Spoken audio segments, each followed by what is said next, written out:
আল্লাহ বলতে চাইছেন মেয়েদের কেন অত্র এলাকায় জোহরের আজানে গোটা এলাকা তোলপাড় হয়ে গেছে। গোটা বেলডাঙ্গা থানা নয়, গোটা মুর্শিদাবাদ নয়, পশ্চিমবঙ্গ প্রত্যেকটা মসজিদ থেকে মালিকের ডাক আসছে, হাইয়া আলাস সালাহ।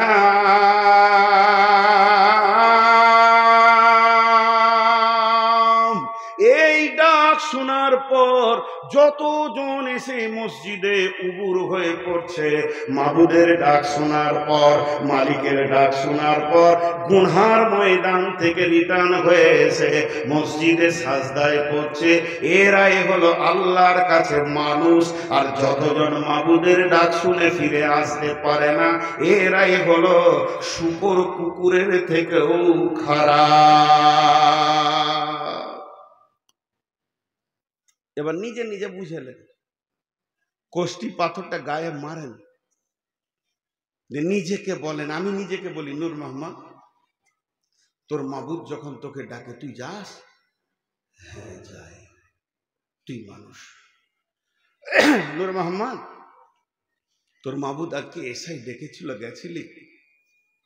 না আমি যাই। তুই শুয়োর কুকুরের থেকেও খারাপ। একটা গল্প শোনাবো।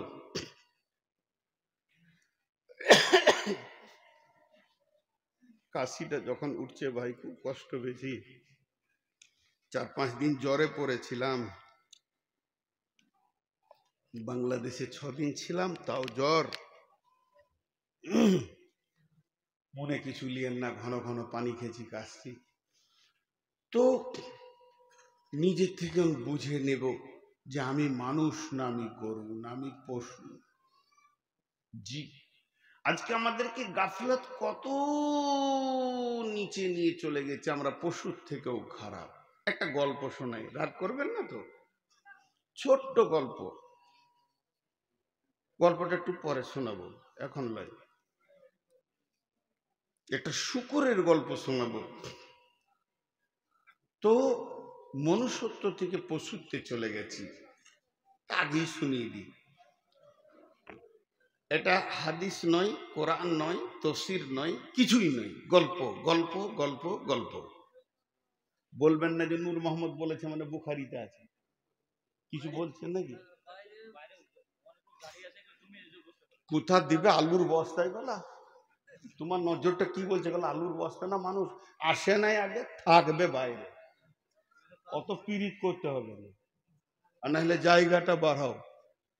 হ্যাঁ, একদম না ভাইয়া। আপনারা যারা বাইরে আছেন ভিতরে ঢুকেন, দেওয়াল গায়ে বসে যান, ধুলোর উপরে বসে। চেয়ার লাগবে না, ধুলোতে বসুক। তাস খেলে তখন কোথাও বসে, আমি দেখি নেই, বসুক ওখানে ধুলো। আল্লাহর উপরে যদি মহব্বত থাকে, নিচে বসে যান, মাটিতে বসে যান। প্রেম এক আলাদা জিনিস, বাইরে কষ্ট করিয়েন না। কারণ আজকে আপনি লেট করেছেন, অন্যদিকে চলে গেছে। এখন একটা লোক ধরে এলেন মুসা আলাইসাল্লাম, উনি আল্লাহর সঙ্গে কথা বলতেন, মুসা কালিমুল্লাহ, তাহলে বলতে সুবিধা হবে। মুসা আলাইসাল্লাম হন্ত দন্ত করে হাঁটছে, তো ও হেঁটে যাচ্ছে, তো একটা শূকর ছিল ড্রেনে। বলছে, ও নবী মুসা, দাঁড়ো দাঁড়ো। যাবে কোথায়? আল্লাহর কাছে চললাম, আমার দরকার আছে, আমি আল্লাহর সঙ্গে কথা বলবো। তখন বলছে, নবী মুসা, তুমি তো আল্লাহর সঙ্গে কথা বলবে, তো আমার একটা খবর নিয়ে যেতে পারবে? বলে কি? বলে, আল্লাহ তোমাকে নবী করলে, মানুষ করলে, আর আমাকে কেন শুয়োর করলে, এটা জিজ্ঞেস করে আসবে। তো কেমন পশু? মাঝে আবার বলছি, নবীর নাম নিয়ে বলছি, তারপর এটা ভাববেন না হাদিস, এটা জ্ঞান দিচ্ছি গল্পে। নবী মুসা চলে গেল তুর পাহাড়ে, আল্লাহর সঙ্গে যত কথা ছিল কথা টথা সেরে নিয়ে পাহাড় থেকে নেমে আসে। তা আল্লাহ বলছে, এই তোকে কেউ কিছু বলেনি? বলে, হ্যাঁ একটা শুকর বলেছিল। বলে, উত্তরটা নিয়ে যা, ওকে বলে দিবি আল্লাহুস সামাদ, আমার একটা নাম আছে, আমি কাউকে তাওয়াক্কা করি না, আর কোনো বিষয়ে আমাকে কারো দায়বদ্ধতা গ্রহণ করি না, আর আমাকে কাউকে জিজ্ঞেস করতে হবে, দুনিয়া করতে হবে, এটা আমার বিষয় নয়। আমাকে যাকে যা মন যাবে তাকে তাই বানাবো, ফাইসালা আমার হাতে। আর তবেই তো আমি আল্লাহ, সার্বভৌমত্ব আমি একচ্ছত্র মালিকানা রাখি, কাউকে কিছু আমি দায়বদ্ধ নাই যে তার এই ব্যাপারে আমাকে উত্তর দিতে হবে। এটাই আমার আল্লাহ, এটাই আমার আমিত্ব। বলে দিস। ঠিক আছে, বলে দিব, আমি তো পিয়ন। ও বলেছিল বললাম, আপনি বলছেন বলে দিব। নবী মুসা চলে আসছে, বলছে, দাঁড়া। ওকে একটা প্রাইজ দিব, নিয়ে যা। নবী মুসা বলছে, আল্লাহ শুয়োরকে প্রাইজ? বলে তোর আবার হিংসা হচ্ছে নাকি? চুপ করে ধৈর্য ধরে এলে দেন। বলে কোনো মাল নয়, একটা কথা। ওকে গিয়ে বলবি আল্লাহ তোকে মানুষ বানাবে, মানুষ। তুই যা চাইবি তাই দিবে। আল্লাহ না শব্দটা বলবে না। আল্লাহ ওয়াদা দিয়েছে মানুষ বানানোর পর না শব্দটা বলবে না। তুই যা চাবি হ্যাঁ, চাংটা নিবি হ্যাঁ, না বলবে না। খালি একটা শর্ত তোকে মেনে নিতে হবে, তোকে ঈমান দেবে না। তোর ঈমানে অলসতার ঘুম ধরিয়ে দেবে, ঈমানটা দেবে না, বাকি সব দেবে। এবার নবী মুসা পেরিয়ে আসছে, শুকরটা বলছে খবর কি? বলছে বেশি প্রশ্ন করিস না, চামড়া ছিলে দেবে। আল্লাহ রেগে গেছে। আল্লাহর ব্যক্তিত্ব ব্যাপারে তুই হাত দিয়েছিস। হ্যাঁ, তবে তোর একটা সুসংবাদ আছে। কি? ও ড্রেন থেকে লাফিয়ে উঠেছে, গোটা গায়ে কাদার খিঁচে পেচ্ছাপ পায়খানাতে ভর্তি। কি? বললে একটা সুসংবাদ আছে। বলে বলো। বলে তোকে বলবো, তুই বলবি হ্যাঁ, আর আমি আল্লাহকে বলবো রব্বানা, সঙ্গে সঙ্গে তোকে মানুষ বানিয়ে দেবে আল্লাহ। আল্লাহ কথা দিয়েছে তোকে মানুষ বানিয়ে দেবে। শুকরটা খুব খুশি। বলে হ্যাঁ, তুই রাজি আছিস কি? তুই খালি বলবি হ্যাঁ, আর আমি নবী হিসেবে বলবো রব্বানা, আর আল্লাহ তোকে সঙ্গে সঙ্গে সেকেন্ড লাগবে না, একটা সুশ্রী মানুষ করে দেবে। কিন্তু একটা শর্ত আছে। হ্যাঁ, আবার শর্ত এর ভিতর। বলে হ্যাঁ, তুই যখন মানুষ হয়ে যাবি, তুই যখন মানুষ হয়ে যাবি সঙ্গে সঙ্গে তুই আল্লাহর কাছে যা চাইবি তাই পাবি। তুই যদি বলিস 20খানা কোচের মালিক হব, রেল মালিক হব, বিমানের মালিক হব, চাঁদের মালিক হব, জমি জায়গা টাকা পয়সা, ধনীর দিক থেকে পৃথিবীর সেরা ধনী বানিয়ে দেবে। যদি তুই বলিস নেতা হব, পৃথিবীর সারা পৃথিবীর সব থেকে বৃহত্তর নেতা তোকে বানাবে।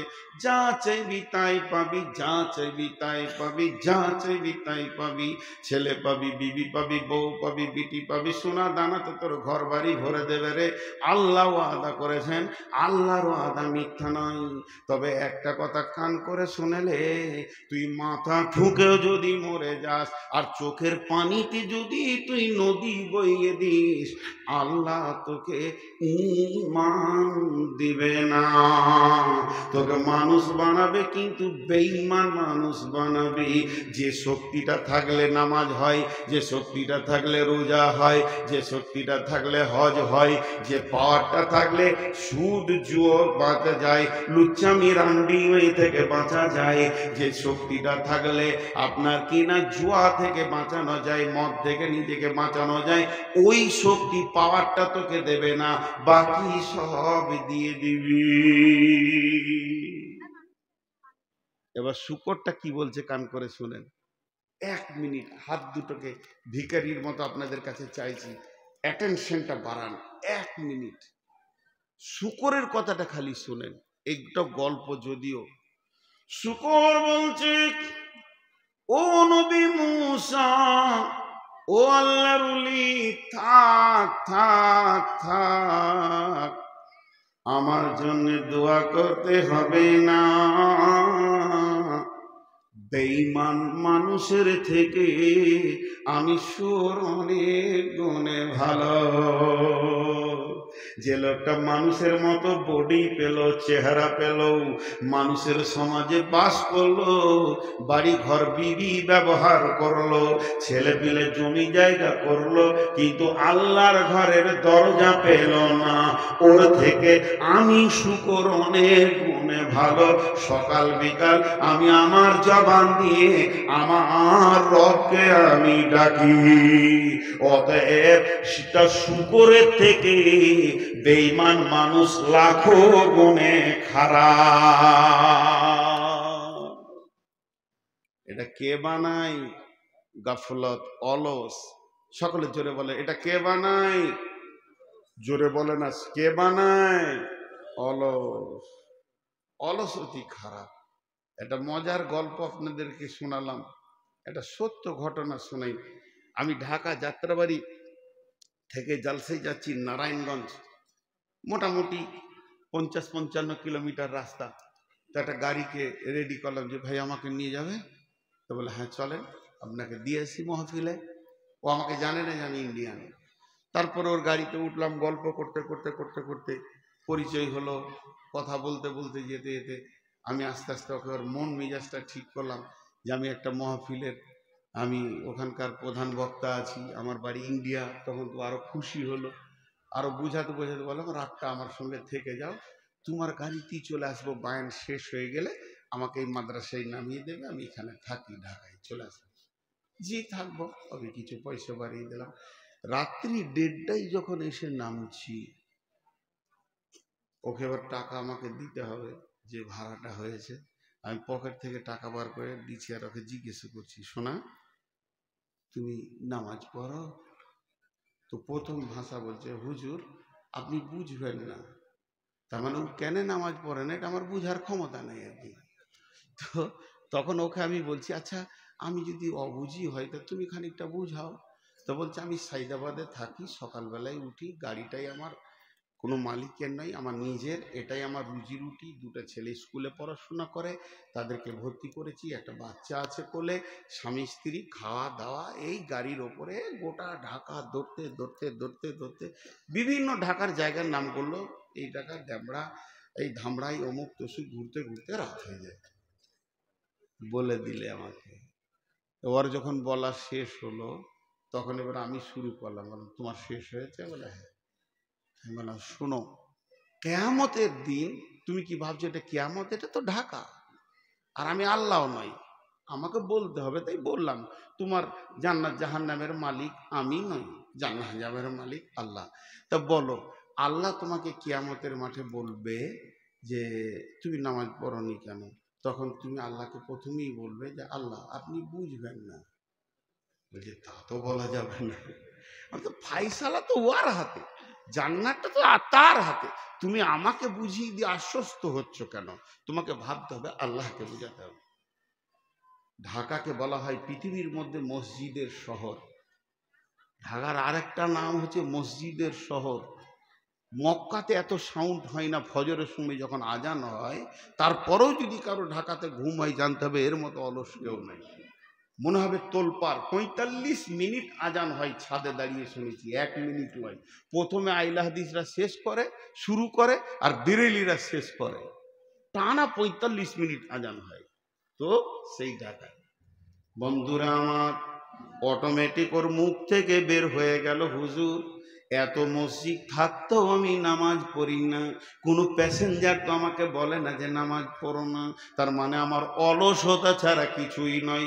পৃথিবীর বুকে যতগুলি বেনামাজি আছেন ভাই আমার, আপনারা আমার ভাই, আপনারা আমার বন্ধু, আপনারা আমার সন্তান, আপনারা আমার আব্বা, কাগজ কলম নিয়ে একবার অঙ্ক করে দেখবেন, আপনাকে অলসতাই ধরেছে, তাছাড়া অন্য কিছু নয়। নামাজ মাঠে হবে, ঘাটে হবে, রেলে হবে, প্ল্যাটফর্মে হবে, একমাত্র অলসতাই মানুষকে শেষ করে দেয়। গাফলাত সে তুমরে বিতাই ফির ভি হুই বদনাম রে, জাগো মুসলমান জাগো জরা, तौबा कर लो दिल में भर लो अल्लाह का फरमान रे, जागो मुसलमान जागो जरा, आँखी खोलो रे नींदी तूरो रे भाई, तुमको कहे पुकार रे, जागो मुसलमान जागो जरा, गफलत से तुम बिताई फिर भी हुई बदनाम रे, जागो मुसलमान जागो जरा, फजर की नामक इतनी फजीलत आँखियाँ खुल के देखो रे, जागो मुसलमान जागो जरा।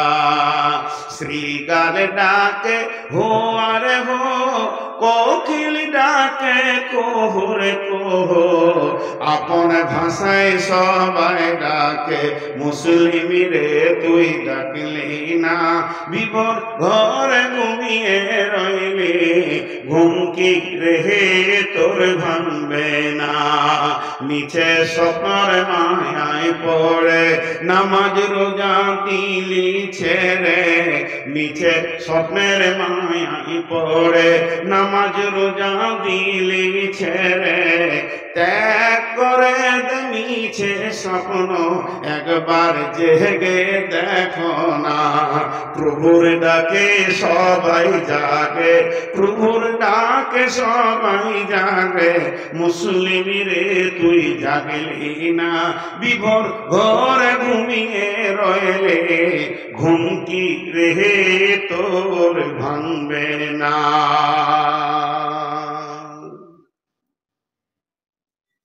জি মাস্টার সাহেব, স্টার্ট তো হয়েছে, শেষ কখন হবে? সাড়ে 11 নাকি? ঘন ঘন পানি খেয়েছে, এটা দেখো তো কোনো মায়। এক বস্তা কি যে মৌলবীরা চাকরি করাদের কাছে এক বস্তা কেন 2 বস্তাও হয়ে যাবে, আমাদের মতো ফকিরের হবে। খুব পরিচিত মানুষ আমার, মহব্বতের মানুষ। জি ভাই, একটা জিনিস খেয়াল করেন, এবার মানুষ পশুর থেকে নিচে তার কটা কারণ দেখেন, মিলিয়ে নেন। 4টা কারণ। কটা কারণ জোরে বলেন? এটা জোরে হলো? ঝগড়া লাগলে এরকম বলবেন তো, হ্যাঁ? তখন আর চুপ করানো যাবে না, বসেন বসেন বসেন বলা যাবে না। তার কয়টা কারণ? নাম্বার 1, ইসাব্বিহু লিল্লাহি মা ফিস সামাওয়াতি ওয়া মা ফিল আরদিল মালিকিল কুদ্দুসিল আজিজিল হাকীম। আসমানে এবং জমিনে তথা মধ্যখানে যত জীব আর জড় রয়েছে, সকলে এক আল্লাহকে ডাকি। সকলে কাকে ডাকি?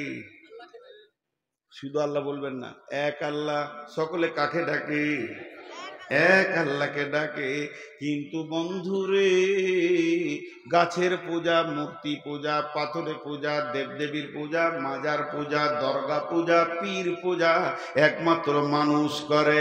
গোটা মেদের এলাকার লোক আপনারা বলতে পারবেন না আমাদের একটা গরু আছে, সে মূর্তি পূজা করে। আমাদের কুকুরটা মাজারের কাছে গেছিল, শুকরটা বলতে পারবে না মূর্তির কাছে গেছে। মানুষ এত নোংরা, মানুষ এত নিচে নেমে গেছে, এক আল্লাহকে ডেকে এরা শান্তি পায় না, বিভিন্ন জায়গায় নিজেকে শেফার জন্য চলে যায়। কিন্তু জেনে নেন, মানুষ নামেই প্রাণীটা ইটের পূজা করি। আপনারা মুখ খুলেন না কে? কুকুর পাথর দেখলে কি করে? যা, কুকুর পাথর দেখলে কি করে? পেশাব করে। আর মানুষ পাথরের কি করে? পুজো করে। দাম কার বেশি? কুকুর যার মুখে মুথে সেই আবার মানুষের দেবতা। শিবলিঙ্গ। কোথায় যে লিঙ্গ খুঁজে পেয়েছে, বা পুজো করার জিনিস খুঁজে পেয়েছে। বন্ধুরা আমার, 2 নম্বর হলো কোরআনের আইন যা আছে, এটা আল্লাহর সংবিধান, আল্লাহর আইন। এই আইনকে দিয়ে সারা পৃথিবীর সমস্ত প্রাণী চলে। কিন্তু মানুষ এমন একটা প্রাণী, আল্লাহর দেওয়া আইনে চলে না।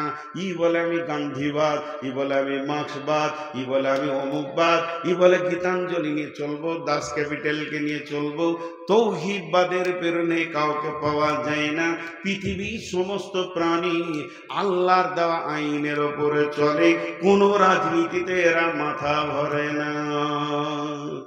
আপনাদের মেয়েদের দ্বার কুকুরগুলো কোন পার্টি? তৃণমূল না কংগ্রেস না সিপিএম না বিজেপি? কোনো পার্টির নয়। ছাগলগুলা কোন পার্টি করে? যখন তৃণমূলের মিছিল যায়, কুকুরগুলা এমনি করে দেখে আর মনে মনে বলে, তোরা তো আমাদের থেকে খারাপ। আমরাও তো রুজি পেয়েছি আল্লাহর জমিনে, একমাত্র আল্লাহর আইন ছাড়া কারো চলি না। নাম্বার 3, সারা পৃথিবীর যত প্রাণী আছে সকলে রুজি আল্লাহ বরাদ্দ করেছে। কে কি খাবে সব আপনার ব্যাংকে বলেছে পোকা মাকড় ধরে খা, আবার সাপকে বলেছে তুই ব্যাং খা, ময়ূরকে বলেছে তুই সাপ খা, হরিণকে বলেছে তুই ঘাস খাবি, আবার বাঘকে বলেছে তুই হরিণ খাবি। এদের রুজি বরাদ্দ করা আছে, যার যা রুজি বরাদ্দ করা আছে সে তার উপরে সন্তুষ্ট আছে, কোনোদিন অসন্তুষ্ট হয় না। যদি একটা কুত্তাকে খুঁটিতে বেঁধে দেন আর ওকে যদি হাড় আর মাংস দেন তো খেয়ে নেবে, একটা খাসিকে খুঁটিতে বেঁধে দেন, ওকে পাতা দেন আর ঘাস দেন, খেয়ে নেবে। যদি খাবারটা চেঞ্জ করে দেন, কুত্তাকে যদি পাতা আর ঘাস দেন খাবে না, যেহেতু ওর রব কোনোদিন ওকে খেতে বলেনি। আর একে যদি হাড্ডি আর মাংস দেন, খাসিকে তো খাবে না, তার কারণ আল্লাহ দেওয়ার রুজির উপরে তারা সন্তুষ্ট আছে। হতভাগা মানুষ কত নিচে নেমেছে, এদেরকে হারাম খেতে মানা করেছে, এরাই আবার সকালে উঠে 2 বোতল মদ মেরে দেয়। শুয়োর কোনোদিন মদ খায়, কুকুরে জর্দা খায়, ইঁদুরে বিড়ি খায়, হাজি কোনোদিন খৈনি খেতে বান্দরকে দেখেছেন? সব মানুষে খায়। তাহলে কে বেশি দামি? কে বেশি দামি? বান্দর সারা জীবন পাতা চুষে চুষে খেলে কিন্তু খৈনি খায় না। গুটকা খেতে দেখেছেন কোনোদিন ছুঁচাকে? যে 2টা গুটকা খায়। বর্তমান ছেলেদের গুটকাতে গাল নষ্ট হয়ে গেল। এখন একটা মাঝে কথা বলে দিচ্ছি, এই ছেঁড়া প্যান্ট পরে যে ছেলেগুলো ঘুরছে না, সুবহানাল্লাহ, ওর জিন্দেগি ছেঁড়া। আর ওইগুলোকে মেয়েরা চয়েস করে বিয়ে করে নিচ্ছে, 3 মাস পর আদালতে কেস চলছে। এখন 100টা বিয়ের মধ্যে 98টা কেসে ভুগছে, আর চলছে না। বন্ধু আমার শেষ। তো ভাবতে হবে। 3টে জিনিস বলা হলো। পৃথিবীর প্রাণীরা আল্লাহর আইনে চলে, আল্লাহকে সাজদা করে, আল্লাহ দেওয়া রুজির ওপরে সন্তুষ্ট। নাম্বার 4, ধ্যান দিয়ে শুনেন, মন দিয়ে শুনেন, খুব মনোযোগ দেন। একটা ডোজ আমি হোমিওপ্যাথিক দিয়ে দিয়েছি, না জানি আগামী বছর বাঁচবো না মরবো। এটাই আপনারা গ্রহণ করে নিলে আমি নূর মোহাম্মদ আশা করি আল্লাহর উপরে ভরসা করে যে প্রত্যেকের জন্য হেদায়েতের দ্বার খুলে যাবে ইনশাআল্লাহ। পৃথিবীর বুকে যত প্রাণী আছে সবাই তার মাবুদের দরজা চিনে। আপনার গরু 2টো মাঠে ছিল, খালি খোঁটাটা তুলে দেন, হাঁটতে হাঁটতে এসে মালিকের দরজায় ঢুকবে। আপনার একটা কুকুর আছে, কুকুরটা পেছনে পেছনে বেলডাঙ্গা চলে গেছে, আপনি বুঝতে পারেননি, আপনি বাসে চেপে শিলিগুড়ি চলে গেলেন, 5-6 কিলোমিটার হেঁটে এসে নিজের মালিকের ঘরে উঠবে।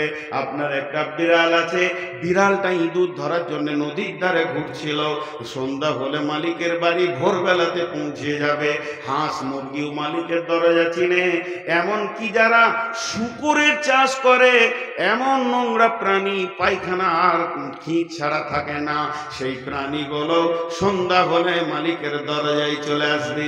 আপনার খাসিটা চায়ের দোকানের কাছে দাঁড়িয়েছিল, সন্ধ্যা হলে মালিকের দরজায় চলে আসবে। এক কথায় শুনেলেন, সারা পৃথিবীর সমস্ত প্রাণী তার মালিকের দরজা চিনে। হতভাগা মানুষ, তোদের মানুষের মতো জীবন দিলাম আর মানুষের মতো ব্রেন বুদ্ধি দিলাম, তুই একবার ভেবে দেখ, তোর কুত্তাটা তোর বাড়ির দরজা চিনে, কিন্তু তুই যার গোলাম, তোর মালিকের দরজা মসজিদ তুই চিনলি না। শুয়োর কুকুর পর্যন্ত মালিকের দরজা খুঁজে বের করে লাই। আর তোকে এত বুদ্ধি দিলাম, আজান হচ্ছে তখনই বিড়িটা ধরিয়ে মসজিদের সামনে দিয়ে টানতে টানতে বেরিয়ে গেলি। রবের মনটা কেমন হয় বলে? আসতে ভাই আমার, লাখে লাখে ঝাঁকে ঝাঁকে খাটে হাজারো হাজার, শেষকালে গুনে দেখি 3 কুড়ি 4। এত হই করিও না, গুনে দেখবো যে কটা টাকা মাত্র। এত টাকা গুনতে যদি হই হয়, ওকে যদি ব্যাংক ম্যানেজার করা হয় তো মনে হবে মারামারি চলছে। জি, তো না, আদায় যদি করি 5 মিনিটে ছেড়ে দিয়ে চলে যাবে। আমার আদায় বিষয় পরিষ্কার কথা, বিষয়কে কেটে কিছু করব না। তাতে আমাকে কেউ নেক আর না নেক, আমি 3টে কথা গুনে বলে দিচ্ছি। আমাকে যদি কেউ মনে করেন ভালো আলেম, সে ধোঁকায় আছেন, চোখটাকে ভালো করে ছিলিয়ে আসেন গা। আমার মতো জাহেল এই পশ্চিমবঙ্গে কেউ নাই। আমার একটা লাইন কোরআন শরীফ ব্যাকরণ দিয়ে তর্জমা করার ক্ষমতা নাই। ক্লিয়ার কথা বলছি, আমি ফতোয়া দিই না, লাই ফতোয়া দিতে পারি না। 1 নম্বর হলো। 2 নম্বরে হলো আমার 2খানা ডিগ্রি আছে, এটা পশ্চিমবঙ্গে আর কেউ পেয়েছে কিনা জানি না। সেটা হচ্ছে আপামর জনসাধারণ আমাকে ভালোবাসে, এটা প্রতিদিন আমি পাই। আর আপনাদের মতো আল্লাহওয়ালাদের দোয়া আছে আমার, প্রতিদিন পাই। আর 3 নম্বর হলো আমি আলেমদের জুতো বহনকারী, এটা আমার বড় ডিগ্রি। ভালো আলেম পেলে তার জুতো দুটা মাথায় করে নিয়ে ঘুরে আমি আনন্দিত হই যে আজকে একটা আলেমের জুতো আমার মাথায় উঠেছে। এই 3খানা ডিগ্রি নিয়ে পশ্চিমবঙ্গ, আসাম, মেঘালয়, ত্রিপুরা ঘুরছি, সেই সাথে বাংলাদেশের 64 জেলা আমাকে চেনে। সর্বোপরি শেষ কথা বলতে গিয়ে চলে আসছে মুখে, বাংলাদেশের প্রশাসন মন্ত্রী থেকে সকলে চেনে। যেদিন আমি ঢুকি অল বাংলাদেশ প্রচার হয়ে যায়, যা জিবুল মোহাম্মদ ঢুকেছে। আল্লাহ ইজ্জতটা দিয়েছে, শুধু একটাই কারণ, বিষয়বস্তু ছেড়ে আমি 1 টাকা কালেকশন নিব। তাতে আপনি যাই মনে করেন, অনেক দিয়েছে গাঁয়ের লোক। এবার গাঁয়ের লোক কিছু লেখ মাদ্রাসা থেকে, এই মাদ্রাসা এই বায়ানটা দিচ্ছে গাঁয়ের লোককে, ওদেরকে কিছু নিতে দেন। একটা জালসায় গেলাম, নাম করব না, দিনাজপুরে 9:30 থেকে 5:30 মাইক চালু হয়েছে, 12টায় বন্ধ হয়েছে। ক ঘন্টা চললো? 5টায় মাইক চালু হয়েছে, 12টায় বন্ধ হয়েছে। ক ঘন্টা চললো? 7 ঘন্টা। 12টা, 5টা, 12টা, ক ঘন্টা? 7 ঘন্টার মধ্যে খালি 1 ঘন্টা বায়ান হয়েছে কোরআন হাদিসের। আর 6 ঘন্টা 5 টাকা দিল, আল্লাহ তাকে জান্নাতে দাও, করে বলো বলো, এই কারি করো, এই কারি করো। আমি সুর করে আদায়ের পক্ষে, আমি সুর করে আদায়ের পক্ষে। এর জন্য কমিটির দোষ নাই, আল্লাহর কসম কমিটির দোষ নাই, সাধারণের দোষ। রিজিয়া দিয়েছে, ওর নামটা না বললে আর দিবে না, আর ওর দামটা যে কবুল হচ্ছে না বুঝতে পারছে। এখন যে ওসমান গনি 2.5 ঘন্টা খালি অমুক দিল, আপনারা কি পেলেন বলেন? তাতে যদি ওসমান গনি যে যোগ্যতাটা আছে, আমি ওকে চিনি, 4টা হাদিস বলে যদি তর্জমা করতো কিছু পেতেন। টাকা দিতে গেলে কি হই হুল্লোড় করতে হবে? জি, আজীব ব্যাপার এগুলো, কি প্রথা চলে এসেছে। হ্যাঁ, সুর করে আদায় করা যায়, আমি ওটা আবার একমত। যদি কথা কোরআন হাদিসের মতে বলতে হবে, সুর করে আদায় করলে ভালো। আমি তো সুর করে বায়ান করছি। একজন বলছে যে হুজুর সুর করে বায়ান করা যায়, বলে আল্লাহ নিজে সুর করেছে, মাদ্দে মুত্তাসিল, মাদ্দে মুনফাসিল কোরআনের মধ্যে রয়েছে, তুই আবার সুর আটকাবি কোথায়? আল্লাহ নিজে সুর করেছে, দেখা ভেবে। রাসূলুল্লাহ সাল্লাল্লাহু আলাইহি ওয়াসাল্লাম সুর করেছে, মাদ্দে মুত্তাসিল মুনফাসিল রয়েছে, আর হারুফে মাদ্দা রয়েছে কিনা। বেশি পণ্ডিতি করে, সুর করে আদায় করাও যায়, সুর করে বায়ান করাও যায়। তো এখন যদি আপনারা কালেকশন করতে বলেন 5 মিনিট করবো, কিন্তু ইনশাআল্লাহ। কতদূর গিয়েছিলাম গো? আমার পানিটা খেতে নাকি আবার বকছি, আমি পানি খেয়েছি, লাইলাম ওর জন্য। আহা, এরই নাম মহব্বত। বলছে আমার বউয়ের যখন সর্দি কাশি হয়, আমি তখন ওষুধ খাই। মানে ও ওষুধ করে যদি ভালো হয়ে যায়, খেপি এমনি কাশছে, আবার তেতো ওষুধ খাবে, কত দরদ। জি, যে কথা আমি আপনাদের সামনে এগিয়ে চলে এসেছি, টোটাল যে বক্তব্যটা আমি দিলাম এতক্ষণ পর্যন্ত, তার সারাংশ হচ্ছে মানুষ জাহান্নামে যাবে গাফলতির কারণে। জোরে বলেন, মানুষ জাহান্নামে যাবে গাফলতির কারণে। এবার একটা মজার কথা শুনাই। বিসমিল্লাহির রহমানির রহিম। ইন্নাল্লাহা গফুরুর রহিম। বন্ধুরা আমার,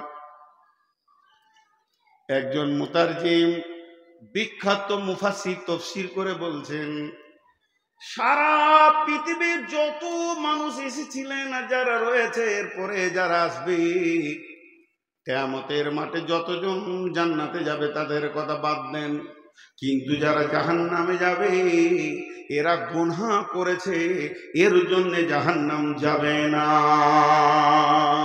গুনাহ করার কারণে মানুষ জাহান্নাম যদি যায়, তাহলে আল্লাহ কি করছেন? গুনাহ করার ডিউটি কার? মানুষের ভিতরে যে গুনাহ করার মতো পার্টস আছে, এটা কে দিয়েছেন? না আল্লাহ দিয়েছেন। তাহলে আমি পাপ করব, এটা তো আমার ডিউটি। আর মাফ করার ডিউটিটা কার? মাফ করার ডিউটি হলো আল্লাহ। কিয়ামতের ময়দানে যদি আল্লাহ বলে, গোলাম নূর মোহাম্মদ তুই জাহান্নাম যা, আমি বলবো কেন? আমার রব বলবে তুই পাপ করেছিলি, তার জন্য যা। এখন আমি রবকে বলবো, মাবুদ আমি পাপ করেছি, আমার ডিউটি আমার ঠিক আছে, এখন আপনি তো মাফ করেননি, ডিউটিতে ফাঁকি কার?